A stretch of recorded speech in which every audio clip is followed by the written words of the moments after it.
He looks did get pushed pissed. because of the post-production delays and the COVID He's delays gonna in fall production. asleep. And we think we'll get back to much steadier state in the back half of the Yep, year, there you where we've got the returning seasons of some of our most popular shows like total The Witcher demeanor and You. change.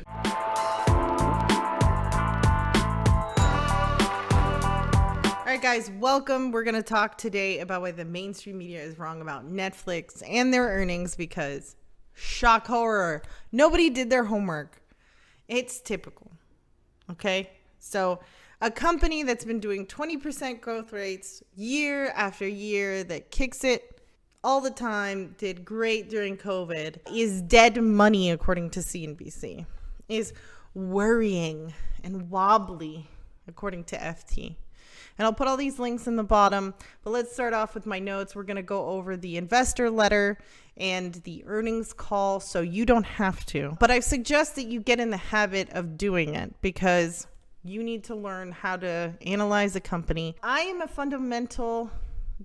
qualitative fundamental analysis kind of gal. I don't do quantitative that much. I don't really get super into balance sheets like analysts do, and I'm sure there's some edge or advantage to that, but I just like to keep it basic, so let's do that. It's not only about being basic, but it's something that they don't do, and I think it has way more edge than you think. What does that mean? You look at the business model of a company, their management team, the culture, even the body language and just what they're thinking. I don't know. Sometimes I feel like you can see someone's totally full of shit.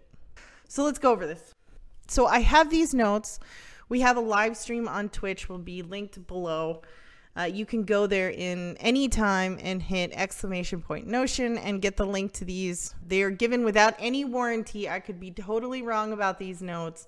They're my notes to help you guys out if you don't have the time to do it. Now, we're going to go over my disclaimer. Past performance is not future results. Even if I or anyone presents to you a strategy that they think works, doesn't mean it's going to work. It's probably going to be broke. It sounds rehearsed because it's true. Okay? I am not a licensed financial advisor. I am not making a recommendation to buy or sell any stock. I could be fucking totally wrong about it. I'm just saying I like the stock. I like the stock. All right, let's go. So in the investor letter, I'm not going to go over super basics, just things that I found interesting. First off, revenue grew 24% year over year. Great. Profit and margin reached all-time highs. What's not so great? 200 million paid memberships for the year, up 14% year over year, but below their guidance forecast of 210 paid memberships. So they missed it by 2 million paid memberships. What you need to understand about Netflix is everyone looks at the growth rate of paid memberships. I think they're in this phase where we shouldn't be looking at that only anymore and more at revenue. Why? Because of local content. I'll go over that in a second. But first off, you guys need to have a longer term view. And I'm going to put this little picture up from the Q1 investor letter of their forecast and their actuals. If you actually go in and count all these things, since I generated a probability, they have a 67% chance to beat their own estimate. So they're lowballing it most of the time. So it was interesting that their actuals did come in of a difference of 2 million memberships. You can see that in the last part. You can also see that the growth rate, their guidance that they forecasted in the next picture, not so great. Look at the red line. So when I say growth rate, you're looking at the incline of the line. So that may be for all the spreadsheet people in the room where they put a growth rate in and it has a huge impact to their valuation. I'll probably do another video where you can see that. However, I think the growth rate, by the way, somebody actually went in and calculated. I'm taking their number. I haven't done it. It's still, even if you put in this number, it's still a 19% growth rate, which is astronomical for big companies like this. But who cares about the facts? I guess they don't care about the facts. Who cares? Just sensationalist headlines to sell you an article, not to help you understand what's actually going on with the company. Or look at it from an investor point of view. No, nobody does that anymore. Okay, so from the investor letter, I think this was really significant. They said another goal is to create locally authentic stories in countries all around the world. That's why our priority for local language titles is to have a big impact in the home territory so we don't sacrifice local impact for travelability. Okay, if you're in the internet, you understand it. It's called authenticity. If they make an American version of a Japanese film, nobody's going to watch it in Japan, is what they're saying. Maybe they will. I don't know. The point is, the more Japanese they make it, the more authentically local they make it, the better it does, is what they're saying. And I think that's good because it's authentically local. But what they're saying is it does better.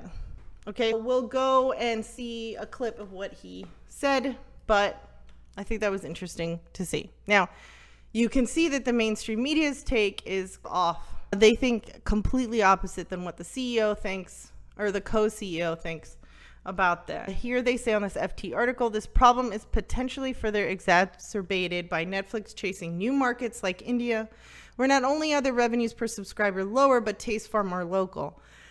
Bollywood content, it goes without saying, is far less fungible across markets than big budget drama like Stranger Things or The Crown. That's not to mention competitive supply and demand pressures from the likes of streaming rivals Disney, Viacom, CBS, and Amazon. So I find it funny that they mentioned Disney first, because the whole narrative is Disney first, Disney first.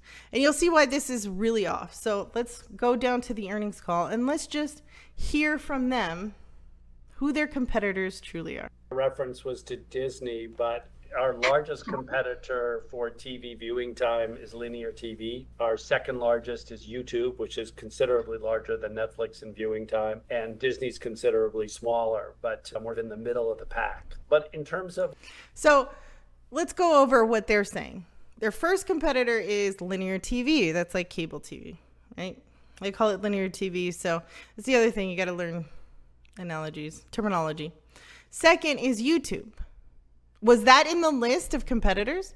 No. Disney, Viacom, and Amazon. So I just think it's very interesting that they tell you what it is, but they don't provide any evidence. But arguably, I think Reed Hastings knows more about the business than this FT writer. I don't know this FT writer. I'm sorry, man. I don't want to pick on you, but okay. So let's go over the earnings call. Let's see the important things that I saw. Maybe they are your important things. Tell me in the comments if you thought that they were important or anything else that you picked out.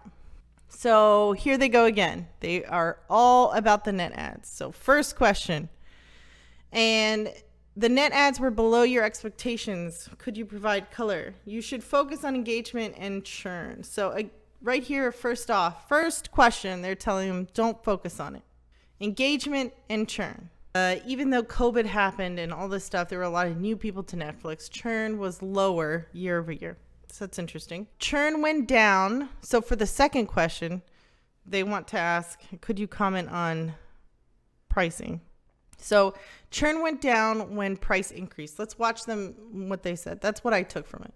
I agree with all that. It's just very specifically in terms of what we see in the numbers on the churn side. Our churn is actually below pre-price change levels already in the U.S. and in most of the markets and where we have adjusted prices, and just some of the newer ones haven't come all the way back down, but So they increased price and yet churn went down. Just to be clear, churn is, hey, I bought this just for a little bit and I got rid of it. So that percentage that don't stick with the plans from period to period that they analyze is the churn percentage. Netflix is actually, so this wasn't on the earnings call, but I went and looked this up. This is the Antenna streaming report for Q3 2020. So it's a little lagged behind, and I'd love to see updated numbers, but as the data is the king's ransom. So Netflix was actually the lowest churn rate out of everybody. Disney, HBO, you can see Apple TV, they're at 15%.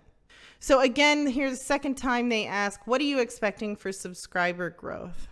Really interesting was that second and third waves don't surge subscriber growth. So when you have a third closing or a second closing across the world, it doesn't surge subscriber growth. But we've heard this about a lot of other earnings calls, so not super new. Now, on the third time, this is one thing it's just wonderful for what I look for. He asked for a third time, what about the subscriber net ads? And you should see Reed's face. Pay attention. Smaller kind of passion projects and all those things. And what happened in the first part of this year is a lot of the projects we'd hoped to come out earlier He looks did get pissed. pushed because of the post-production delays and the COVID delays. He's going to in fall production. asleep. And we think we'll get back to much steadier state in the back half of Yep, the year, there you where we've got the returning seasons of some of our most popular shows. Total like demeanor Returning change. You and- Total demeanor change. So to me, we even created an emote on the Twitch channel because it's hilarious. We're going to name it Really. So every time we go Really, it's going to be Reed's face. Every quarter, release more content than the previous one. Out of that talk, that's important too. It's especially part of the bear case that just all the net ads are really for more content spend. So that is another argument that's out there. We already talked about competitors. We already talked about being more authentically local, but here you have the exact time codes if you want to read about it. Now, a note on culture. The velocity of decision making has also helped them, is one thing that they said. So I think it's really helpful when you have a culture that's willing to change so quickly. It makes them quicker than maybe some other streaming rivals. Obviously, that's them saying it. So what I took this note on is that I want to go read a book that is about its culture. It's called No Rules Rules. If you guys read it before me, I'd love to hear what you guys think about it. But specifically, I wanted to go to that book because Reed Hastings talked about how accurate it was and how influential it was, and even driving forward the rest of their culture changes. So I want to read it. Another thing they said in that speech there was that they think they still have a big addressable market. They are less than 10% of all TV viewing, so there's growth ahead of them. I hate addressable market arguments. I really do. Just because you have an addressable market doesn't mean you're going to capture it. And it's a big leap. And I hear it in every presentation, and it just doesn't matter. I've never seen it matter. Another thing that was interesting is I've never heard Reed Hastings talk about experience curves. So that was interesting because Elon Musk also talks about it. If you're familiar with Tesla and that company and what he talks about S-curves. So that was really interesting. If you want to watch that, we can. Again, APAC was a third of the member growth. If you've been watching Netflix for any time, you know how influential the Asian region is for their new member growth. Now, another point on culture, which was really funny. It's kind of a mic drop moment. They asked if they're testing on limiting account sharing. Why are they pushing that initiative forward, and why is that the right time? And then they asked a follow-up question, which they kind of dismissed it a bit. But they asked again, and so it was funny to hear their response about kind of Wall Street being money grubbing, about if there is bigger revenue for limiting account sharing. So let's hear that. Or, a gap that you could close over the very long term. Do you think that there's a bigger revenue opportunity in getting some people to pay more through limiting account sharing, or getting everyone to pay more through kind of this, which is the bigger revenue opportunity over the next 10 years or however long it takes to sort of start closing the gap? What I would say is I think the optimal revenue opportunity, the optimal business opportunity is trying to figure out a way to best serve our members, and trying to figure out the models, the plan types, the right price points, the right features. So I just find it funny how focused they are on the customer. Netflix is the only one without ads. Okay, not really. Disney doesn't have them. Apple TV doesn't have them. Sometimes they do. Faux ads. Prime starts to sell movies and stuff like that. I think there's a comfort for me, at least when watching Netflix. I can just watch it. All those autoplay previews. Holy God. So there were some interesting product updates, and that's mainly what he's focused on, is it being a great experience. And I think the Asian region is going to really benefit from some of the more recent additions, like the fact that you can download, which isn't so recent, but it's important especially in India, because sometimes they'll At least what they said was have connectivity problems. I haven't been to India, so I don't know. But another thing was if you've seen, it seems like there's like a TikTok app inside Netflix. So that's going to be really interesting. They're beta testing that too. And it's really interesting to see the business mature. And they did two things that I think were significant on the balance sheet, even though I don't really super look at that in detail. Number one, they said they're going to be cash flow break even. So that really reduces the risk profile of this company. Second, they are going to issue, I think, $5 billion in share repurchases. So my research has been that when you announce a share repurchase for a year after that, you see abnormal returns over the average of people who have, companies that have announced this. So that's just my research. It's just a paper that's out there from 2010. I can put that link in the YouTube. Again, it doesn't mean that's actually going to happen. It's an average over thousands of companies. But it is a positive sign that they can distribute money back to customers. And I think it's also smart that they have decided not to do that through dividends, but instead through share repurchases.